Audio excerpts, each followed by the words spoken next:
History as It Happens, November 12, 2024. Understanding the Rise of Hitler. 14 Jahre lang haben diese Parteien die deutsche Freiheit vergewaltigt. Donald Trump's election victory probably means Hitler analogies aren't going away. Since Trump barged into presidential politics in 2015, historians, political scientists, commentators have compared our situation in the United States today to Germany 1933, no matter how superficial the similarities. So what are the right lessons to learn from the collapse of the Weimar Republic and the rise of Nazism?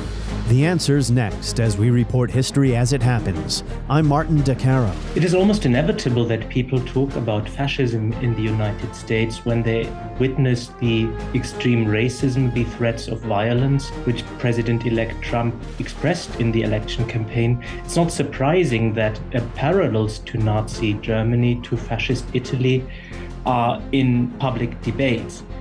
It doesn't make sense to equate Trump with fascism. It doesn't make sense to equate him with Nazism. There are certain aspects where there is some overlap between Trump's campaign, Trump's statements, and some of these statements of fascists, such as his frequent references which were racist, his frequent attacks on journalists, his frequent threats to imprison his opponents if he wins the election. But this is not a semantic debate. We could move in circles if we wanted to answer the question, is Trump a fascist?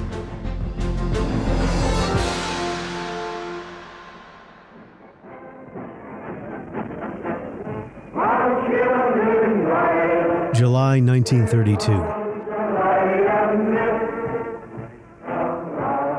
Immersed in the pageantry of a Nazi rally, Adolf Hitler promises the German people salvation from the failures of the Weimar Republic, from their collective sense of national humiliation and defeat. 14 Jahre lang haben diese Parteien die deutsche Freiheit vergewaltigt.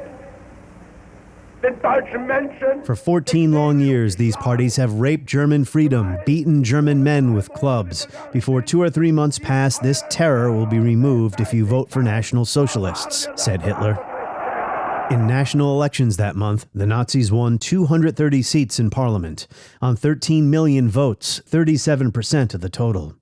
Not a majority, but the Nazis were now the largest single party in the Reichstag.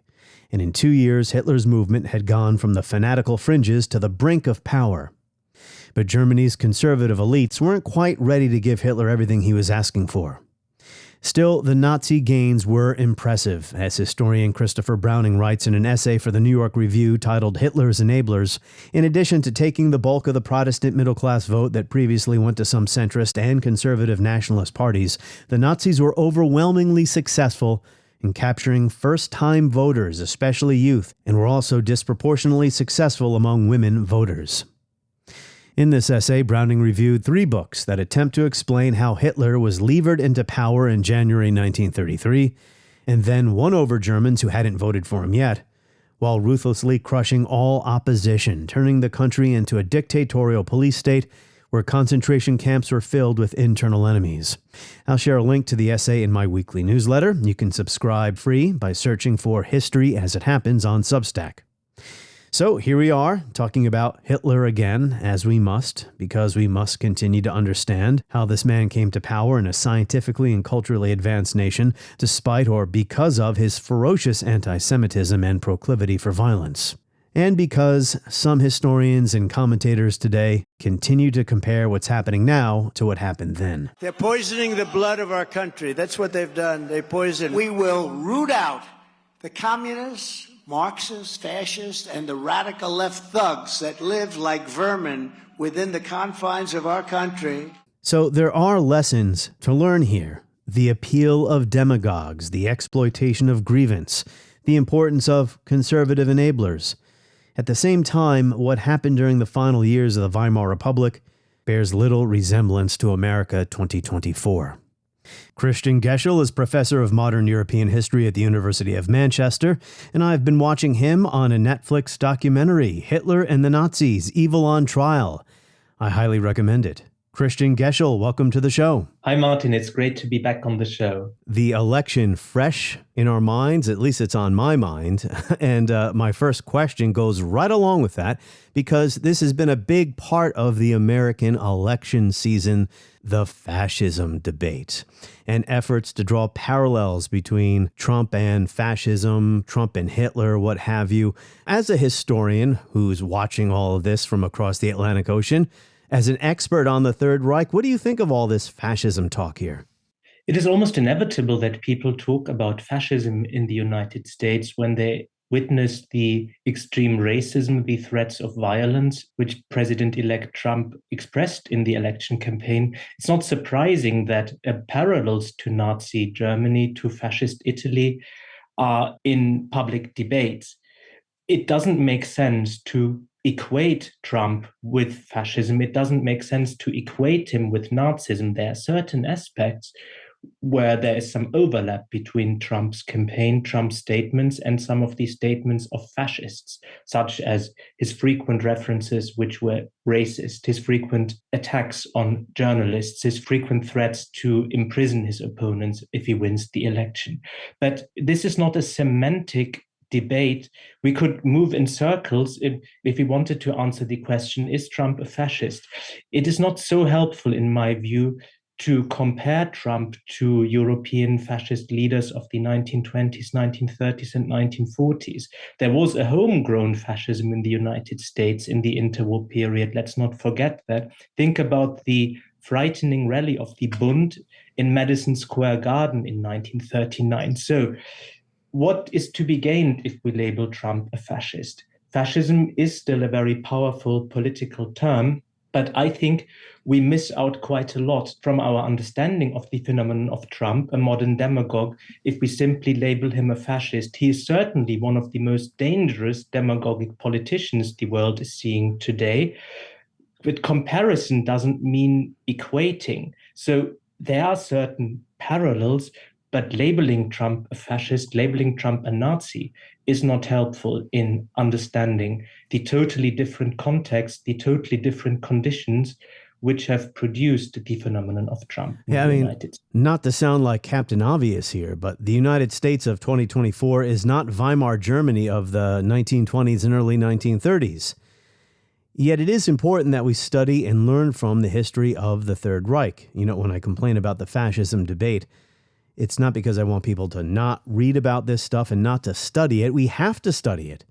But it's to avoid false analogies, which are unhelpful politically speaking. So I do wonder how many of these lessons about the rise of Hitler can be applied to our problems today. I guess that is the point of the conversation we're going to have. So I have a bunch of questions about what happened there. Unless you want to add any final thoughts on the capital F, capital D fascism debate. I'm thinking of the German poet and philosopher Friedrich Schlegel, who in 1798 wrote that the historian is a prophet looking backwards. It is not surprising that there is so much talk, not only in the United States, also in Europe, about, making comparisons to the Weimar Republic, making comparisons to a classic case where democracy was destroyed from within. This is not surprising, but comparison does not mean equating something. So by looking at the history of the Weimar Republic today in the light of election victories of the far right, of demagogues on the far right like Trump, we are able to look at the history of the Weimar Republic in a new light. And it's not surprising either that there has been such a boom of books and articles on Weimar Germany. Some great historical scholarship has recently come out because historians have been asking themselves the question, what does it take to destroy a liberal democracy? How quickly can liberal democracy wane? So I'm really glad that we are on this show today, on the day of Trump's election victory. This is the other thing I want to say before we proceed to your questions, before we go back to the history of Weimar Germany. Mm-hmm.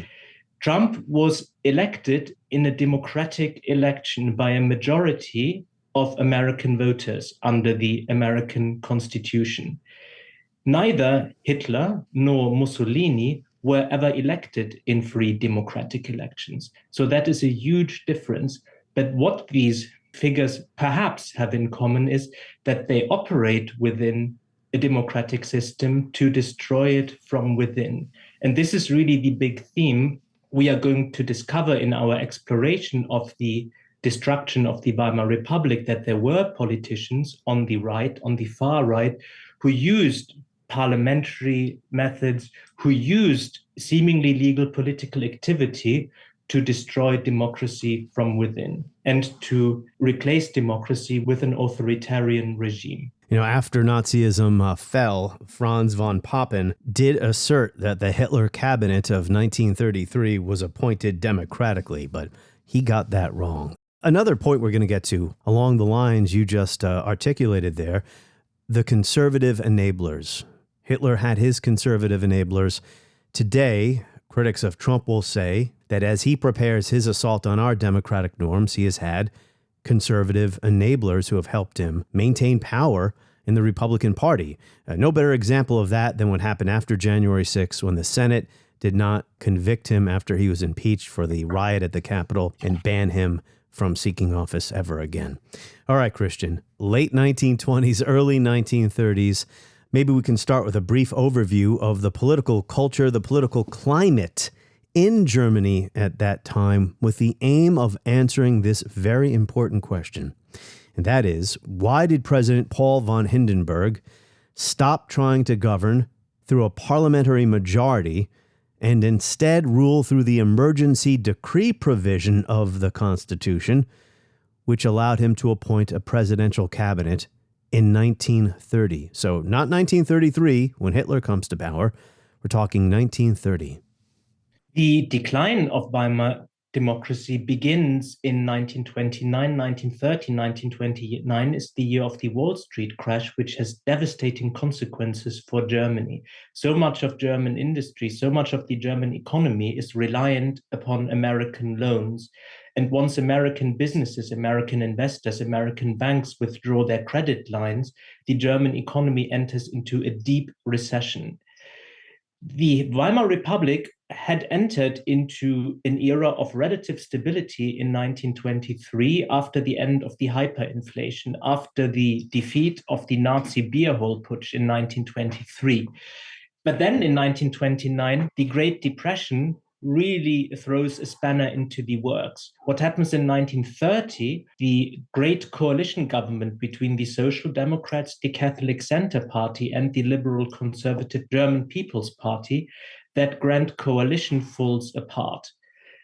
At that moment in time, Reich President von Hindenburg, a war hero, president since 1925, not a great friend of the Weimar Republic, he decides to appoint Heinrich Brüning as chancellor of a government, of a Reich cabinet that lacks a parliamentary majority. And Hindenburg uses Article 8 of the Weimar Constitution in order to have a cabinet without parliamentary scrutiny. Hindenburg is not a friend of the Republic. Hindenburg was one of the arch enemies of the Weimar Republic right from the beginning. He was one of the architects of the stab in the back legend, according to which it's a conspiracy theory. According to this conspiracy theory, the stab in the back legend, the German army would have won the First World War if a coalition of Jews and Bolsheviks hadn't stabbed it in the back. So that's an anti-Semitic lie, an anti-Semitic conspiracy theory. Hindenburg was one of the architects. He gets elected Reich president in 1925.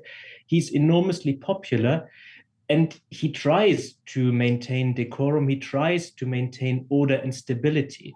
Order and stability, discipline, these are the key political categories through which he's operating. And when the great coalition government falls apart in 1930, he thinks the best way to guarantee order and stability amid the creeping economic crisis is to appoint Brüning as Reich Chancellor of a cabinet that can bypass parliament. Heinrich Brüning, he was ruling by decree. So 1930 is the big year for the Nazis, their first breakthrough, when they move from a fringe movement or a tiny minority in the Reichstag to more than 100 seats.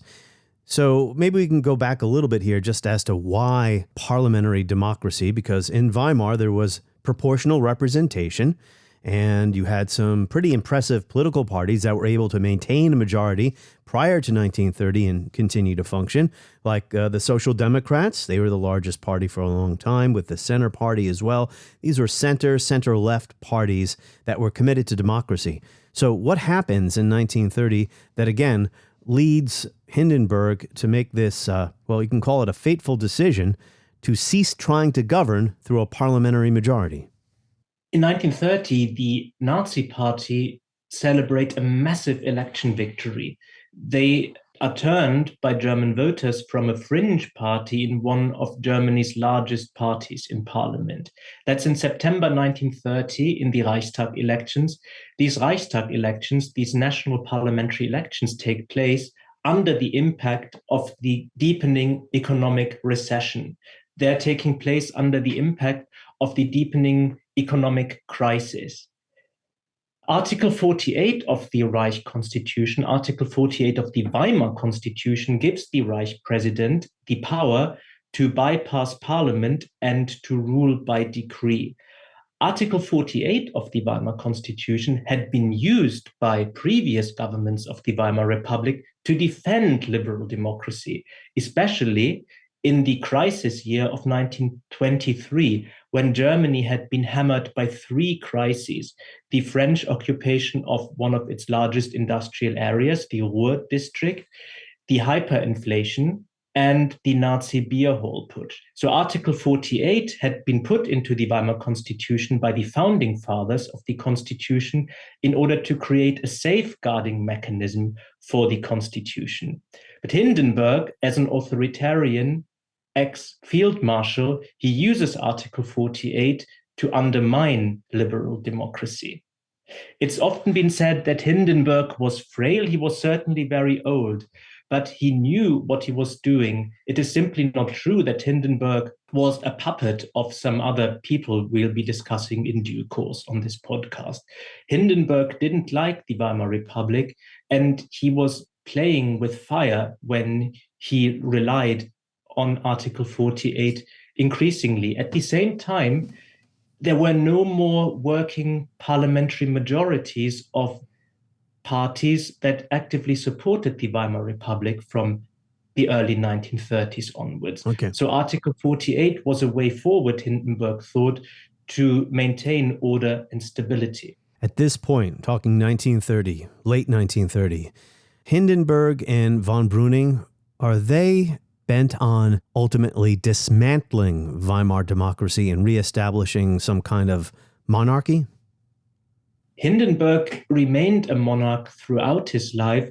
Brüning was a much more complex figure, and I think it would be unfair to charge Brüning with actively seeking to destroy the Weimar Republic in 1930. Brüning saw himself as someone who wanted to maintain order and stability. He was someone who was tasked with resolving the huge economic crisis. And one of the policies he adopted was a policy of deflation and austerity, as the state was facing less and less revenue from tax. Brüning and his government decided to cut benefits, to cut subsidies, that at a time of increasing unemployment. By 1932, 6 million Germans were officially registered as unemployed. So there is a time when more and more citizens have greater demands on the state to give them welfare support. And then the government says, there is no money, let's cut benefits. So that led to huge resentment, that led to huge popular dissatisfaction. And one of the parties which benefited from this massive popular dissatisfaction was the Nazi Party. Another party which benefited hugely on the other end of the political spectrum was the Communist Party, which was especially popular among unemployed Germans. We have mass disaffection, mass unemployment, the Great Depression, and also just a climate in the country since defeat in World War I of national shame and humiliation. But the conservatives and the Nazis were not really, or were they? I'll let you just answer the question. Were they on the same page politically or ideologically? We shouldn't overstate the degree of popular dissatisfaction of Germans as a whole. Remember that millions and millions of Germans were members or supporters of the Social Democratic Party, of the Catholic Center Party, of other parties which were supportive of the Republic. But the Nazi Party and conservative parties were on many issues on the same page. They were in favor of rearmament. They were in favor of getting rid of the provisions of the Versailles Treaty, which they felt had been disgraceful, that violated Germany's national honor. At least the German National People's Party was also a party where anti-Semitism was rife among its leadership and among its members. The social composition of the conservative parties and of the Nazi Party was initially slightly different. The other conservative parties were perhaps a bit more aristocratic than the Nazi Party, but what you also see after September 1930, the Nazi electoral breakthrough, is that nobles, that members of royal and imperial family, that they also joined the Nazi Party. But there was a lot of ideological overlap between the old right, the conservatives, and the Nazis. And indeed, in the early 1930s, the Nazis and the conservatives, the German National People's Party, DNVP, and the Steel Helmet Veterans Organization, they pool resources together in the so-called Bad Harzburg Front. The Bad Harzburg Front, the early 1930s, was a coalition between the Nazis, the new right, and the old right. There is an interesting parallel here between Germany and Italy, because this was how Mussolini had come to power, by forging a coalition between the nationalists and the fascists. It's a really interesting parallel, and this goes back really what's happening in the early 1930s in Germany is that Hitler and other Nazis begin to realize that the road to success, the road to power, does not lie in political violence alone. Nazi thugs are roaming the streets in Germany in the early 1930s. There is a bloody civil war-like atmosphere in some parts of Germany, where Nazis are attacking communists and each other. But Hitler and other Nazi leaders realize that political violence alone won't cut it. Beating up communists and social democrats in their neighborhoods is one thing, but they weren't going to try another violent push against the state. The violent putsch of the Nazis had failed in 1923. It had been an abysmal failure. So Hitler was convinced that the only way into power was a combination of political violence against political opponents and acting seemingly respectfully towards the institutions of the state, because this was the only way to gain legitimacy. This was the only way to gain votes of the masses.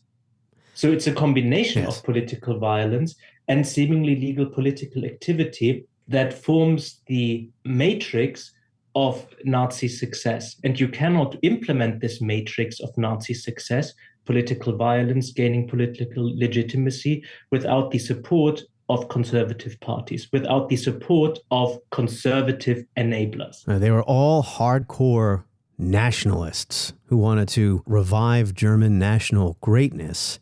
The Nazis, however, were fascists. And as you know, Christian, I subscribe to Roger Griffin's definition of fascism that relies on palingenesis in the mythic core.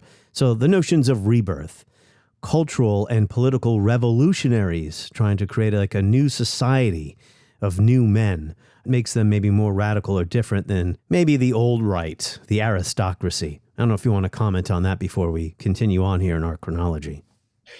The Nazis were certainly more radical than other conservative parties in Germany. The Nazis were certainly more violent, and these Nazis were certainly much more ideologically obsessed with the idea and practice of racial anti-Semitism and with the idea of conquering living space for Germany in Eastern Europe. That is certainly true, but I do not believe for a minute that the Nazis really wanted to revolutionize German society. There was a lot of revolutionary rhetoric. There was a lot of talk about changing German society.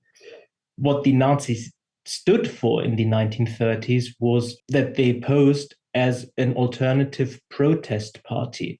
And you can really see from the late 1920s already that the Nazis are beginning to appeal to more and more voters, men and women alike, people from different social class backgrounds, people from different regions, Protestant regions are Nazism's stronghold, but the Nazis are also tapping into Catholic areas. So the Nazis become, in the late 20s, especially in the early 1930s, a protest party, which Germans who want to voice their dissatisfaction increasingly vote for. I was referring to Richard Evans' closing paragraphs in his trilogy, where he talks about the Nazi revolution, cultural revolution. So we talked about 1930. 1932 is really the breakthrough here. 13 million votes in the July 1932 national elections. The Nazis win 37% of the popular vote. Even though they don't have a majority, they are the largest single party in Germany. And that triggers negotiations. Oh, actually, no, let me take that back. Before those elections, there had been negotiations between Kurt Schleicher. He was a general working on behalf of Hindenburg. He approaches the Nazis to negotiate. Even though Hindenburg personally dislikes Hitler intensely, there was a set of negotiations here. Again, this is before the big election in July of 1932. What was the significance of that negotiation? As the Nazis are going from strength to strength in 1932, members of the conservative establishment around President von Hindenburg are beginning to realize that they cannot exclude Hitler from power forever.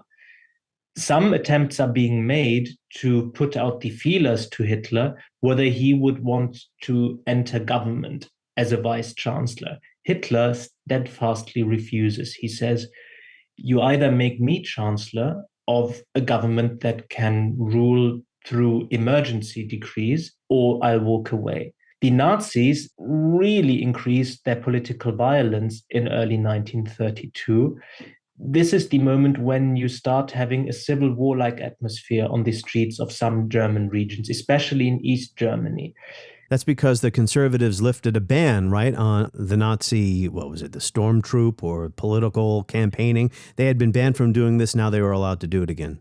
There had been a ban on the stormtroopers from early 1932 onwards, and then the government of von Papen lifted the ban. What happens before the July 1932 elections is a significant step towards the dismantling of Weimar democracy, because on 20th of July 1932, Reich Chancellor von Papen illegally seizes control of the government of Prussia. Prussia is by far the largest state of Germany. Germany is a federal state, and about 63% of Germans live in Prussia. So on 20th of July 1932, Papen declares that the social democratic-led Prussian government has been taken out of office and that he is now the Reich Commissioner for Prussia.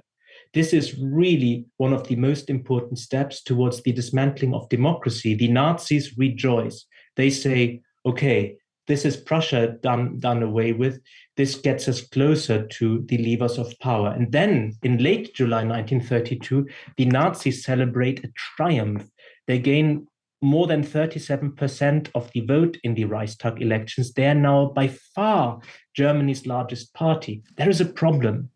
The Nazis don't have a majority, so they can't have a government with a parliamentary majority. No democratic parties can form a coalition because they don't have enough votes. They don't have enough seats in the Reichstag, Germany's national parliament. In fact, the two politically extreme parties, the Nazis and the communists, taken together, they have more than 50% of the seats in the German parliament. So the polarization, the fraying of German political culture is becoming clearer and clearer. After the July 1932 elections, Hitler is pushing and pushing and pushing to be invited to form a government. He really wants to become Reich Chancellor. He has an audience with Reich President von Hindenburg in August 1932. Hindenburg still refuses to appoint Hitler as Reich Chancellor. He says, this is not going to happen. You can enter the government as deputy chancellor, as vice chancellor, as the Germans called it at the time, but I'm not going to appoint you chancellor of Germany. That's right. Hindenburg finally meets Hitler in August 1932, shortly after those big elections.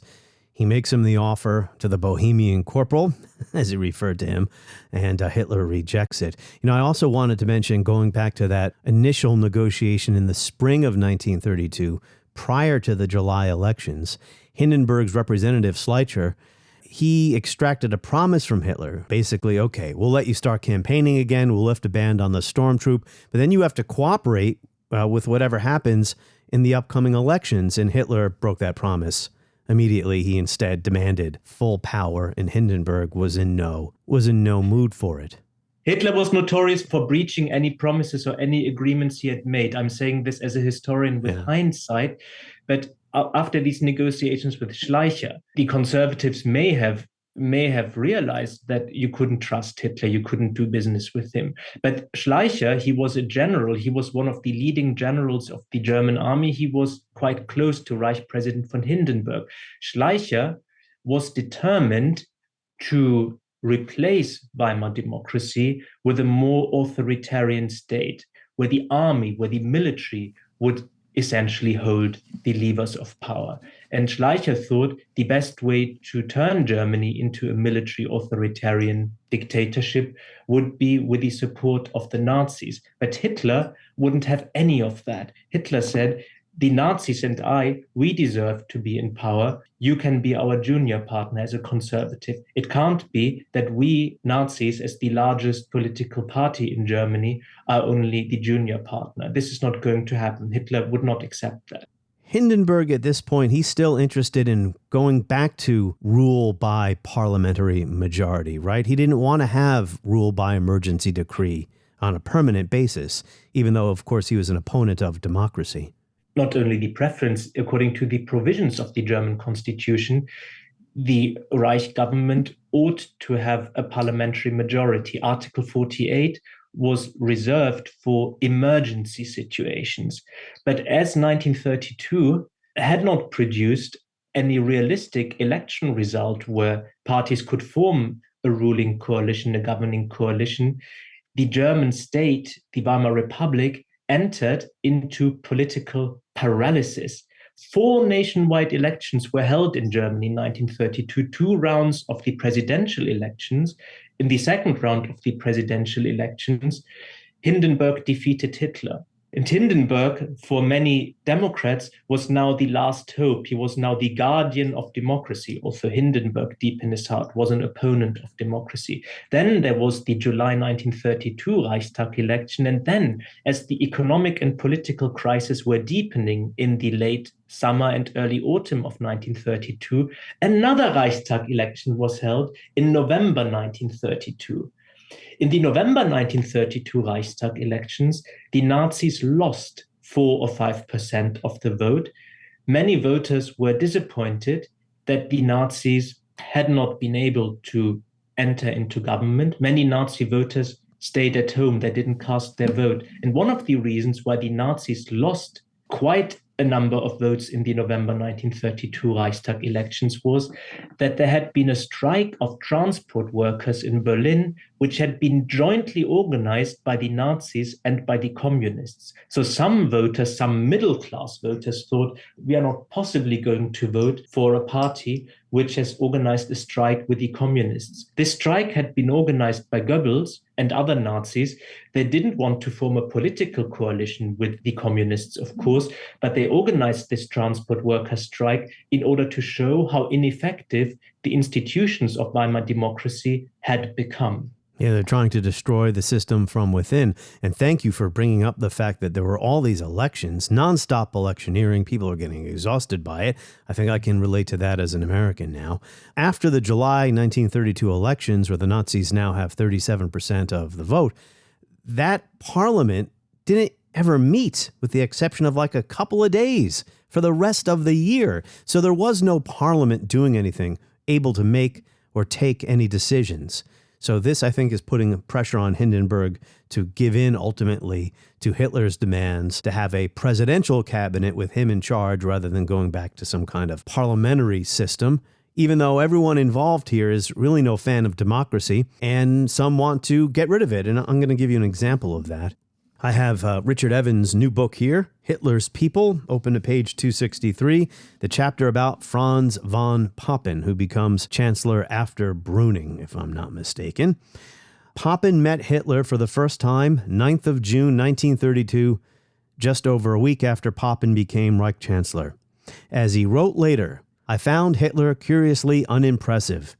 Press pictures had conveyed no idea of a dominating personality, and I could detect no inner quality which might explain his extraordinary hold on the masses. He was wearing a dark blue suit and seemed the complete petit bourgeois. He had an unhealthy complexion, and with his little mustache and curious hairstyle, had an indefinable bohemian quality. His demeanor was modest and polite, and although I had heard much about the magnetic quality of his eyes, I do not remember being impressed by them. Following Hitler's stunning success in the July 1932 general elections, writes Evans, Papen found Hitler far more demanding. Over the following months, the Nazi leader made it clear he would not enter a government except at its head. Papen and his interior minister, the arch-conservative ideologue Wilhelm von Gael, drew up plans for changing the constitution, turning Germany into a clerico-fascist dictatorship, but the plans were pointless without Nazi support, because the government required a 2/3 majority in the Reichstag. So the conservatives needed Hitler. He needed them. Who was going to flinch first? Sounds like it. Papen's memoirs reek of Papen's extreme arrogance. They reek of Papen's attempt after the war to distance himself from Hitler. Papen had, in his delusion, in his arrogance, in his aristocratic delusion and arrogance, one should say, Papen had completely misjudged the situation. He had completely misjudged the character of Hitler. He didn't understand, Papen was a snob as well, Papen as a snob didn't understand how someone like Hitler from a more humble social background could galvanize so much support from the masses. Papen was not a politician for the masses. Papen was an extremely elitist politician. I've been listening to some of Papen's radio speeches from 1932. He has a hectoring, pedantic, arrogant voice. He simply cannot compete with the galvanizing voice of Hitler when you listen to some of the early recordings of Hitler speaking at Nazi party rallies. So Papen had completely misjudged the situation, as had other conservatives in Germany who thought that they effectively could hire Hitler, that they could use Hitler to turn Germany into an authoritarian state. They didn't understand that Hitler wanted power for himself and for the Nazis.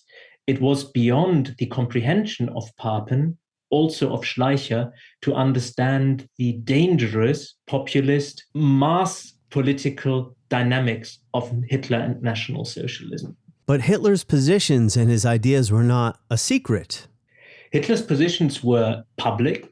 Hitler's positions were accessible in newspapers. Hitler's positions were accessible to anyone who was interested in politics. What Papen and Schleicher did not understand was Hitler would not compromise, that Hitler would not budge. Hitler would not enter the government as a junior partner. Hitler would only enter government as Reich Chancellor. This was a point Papen and Schleicher did not understand. What didn't help the cause of the conservative enablers of Hitler was that they were internally divided. Papen and Schleicher had, for example, a huge falling out. Papen was fired by Reich President von Hindenburg in late 1932, and he was replaced by General von Schleicher. Schleicher's idea was to create popular support among the trade unions, parts of the Social Democrats, and parts of the more pro-worker wing of the Nazi party. This idea was also a paper tiger. It failed spectacularly when Hitler found out, and Hitler essentially expelled Strasser, the man Streicher had contacted from the Nazi party. So the idea of conservatives to replace Weimar democracy with an authoritarian, let's call it a fascist state, that was a pipe dream, because you couldn't create a new political order in Germany without Hitler and the Nazis. They were by far the largest party. They didn't have a majority, but you couldn't do politics without the Nazis. Yeah, the conservatives tried to use Hitler, but he ultimately used them. What's still astonishing about what happens next is, as you say, the November 6, 1932 election goes badly for the Nazis. They lose seats. They're out of money. They're suffering from these internal fissures, infighting. And this is the time when Hindenburg and the circle around him relent and welcome Hitler into the government as chancellor in January of 1933. So it does take another couple of months after this November 6 election. But still, when Hitler had the most leverage and the most popularity, Hindenburg resisted him. But then in January, when informed observers were correct to say that the Nazis were in decline, they relent. Why?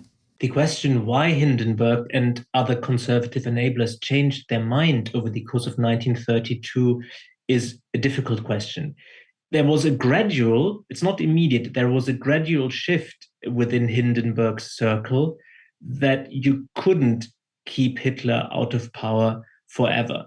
Despite the Nazi election loss in November 1932, the Nazis had still scored more than 30% of the popular vote. They were still by far Germany's most popular party at the ballot box. So the realization that you couldn't keep Hitler out of power, that dawned gradually upon figures like Hindenburg, especially as the economic and political crisis were deepening. More and more Germans were unemployed. More and more Germans were hoping for a solution to their everyday woes. We shouldn't, however, think about a Hitler government being inevitable in late 1932. It wasn't. It would have been possible to invite the Social Democrats again into government, but of course Hindenburg did not want to do that. Exactly. Many conservatives thought, if we forge some form of agreement with the Nazis, we can smash the trade unions, we can smash the Communist Party, we can dent the success of the Social Democratic Party. The greatest nightmare for many on the right in Germany, not only for the Nazis, was the idea of a Bolshevik revolution. There was absolutely no realistic chance for a socialist or Bolshevik revolution from happening in Germany in 1932, but that was one of the biggest obsessions of people on the right and also within the Nazi party. And surely this fear of the left was one of the major reasons why the old right and the new right, conservatives and Nazis, ultimately worked together. There was a lot of infighting within the old right. There was a lot of infighting among conservative enablers. For example, over subsidies for farms of the Junker class of Prussian aristocrats in East Prussia. This was the downfall of Schleicher when people from Hindenburg's circle accused him of having been disloyal to the Reich president. A number of negotiations takes place in the winter of 32, in early January 1933, between Hitler, other Nazi representatives, and conservatives such as von Papen. And Papen still believes that if he brings Hitler into government, he can show that he is better than Schleicher. And most importantly, Papen believes that he can tame Hitler and the Nazis by bringing them into government. On 30th of January 1933, it's a cold Monday morning in Berlin. Hitler, Papen, and other politicians are invited to the residence of Reich President von Hindenburg. They have a morning appointment. Hitler and Papen are discussing until the last minute arrangements for Hitler's taking over of the chancellorship. He takes over the chancellorship on two conditions. This is going to be a coalition government where the Nazis are in the minority. The condition Hitler has made is that he'll only become Reich Chancellor of this coalition government with a conservative cabinet majority if the Reichstag is dissolved, if new elections are being called. Both conditions are fulfilled. Hitler becomes Reich Chancellor of a coalition government that has no majority in parliament, and Hitler also gets his wish fulfilled that new elections are being called for early March. You made some great points there about the left. It was divided. There were many fears on the right about, as you say, a Bolshevik revolution. But Stalin had forbid the Communist Party in Germany from cooperating with the Social Democrats to block fascism. Internal division of the left is hard to believe if you read some of the statements made by communist politicians in 1932 or even in early 1933, after Hitler's appointment as Reich Chancellor, their main enemy are not the Nazis. Their main enemy are what Stalinists called social fascists. So communists accuse the Social Democrats of being social fascists. They accuse the Social Democrats for being to blame for Hitler being in government, which strikes us as absurd. But we have to understand that at that time, the German Communist Party was more or less dominated by Stalinists. And this was the key understanding. This was the communist understanding of the roots of fascism. So the internal division of the German left certainly did not help. When Hitler becomes Reich Chancellor on 30th of January 1933, the Nazis stage a massive propaganda rally, the torch-lit rally. They marched through the Brandenburg Gate. But many Germans react with indifference. Some Germans believe, well, we've had so many governments last year, how long will this government last for? But through creeping Nazi terror, through cooperation between the stormtroopers, the Nazi stormtroopers and the police, through terror like the Reichstag fire decree after the Reichstag is burned down, the Nazis secure their power so quickly, perhaps more quickly than they would have imagined. And it takes about 6 months. Von Papen said, this quote has gone down in infamy, Christian. I bet you can guess which quote I'm about to say. If you want to take a shot at it, when von Papen accedes to Hitler, makes him the chancellor under Hindenburg. You know what quote I'm referring to? Yes, he says, we have hired him. We will have pushed Hitler into a corner so hard he'll be squeaking. So last question, and this is a difficult one to answer briefly, but we're going to take a shot at it because it's a question a lot of Americans are asking today.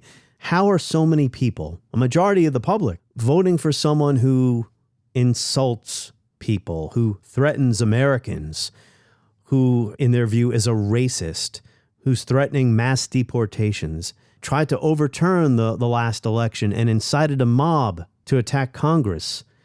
In the 1930s, were there Germans asking, why are so many people going along with Hitler? Sure, I'm not happy with the status quo, and I'm kind of answering my own question here, because it does explain why people were willing to give the Nazis a try. The status quo had failed, and here you have somebody saying, we're going to make this country great.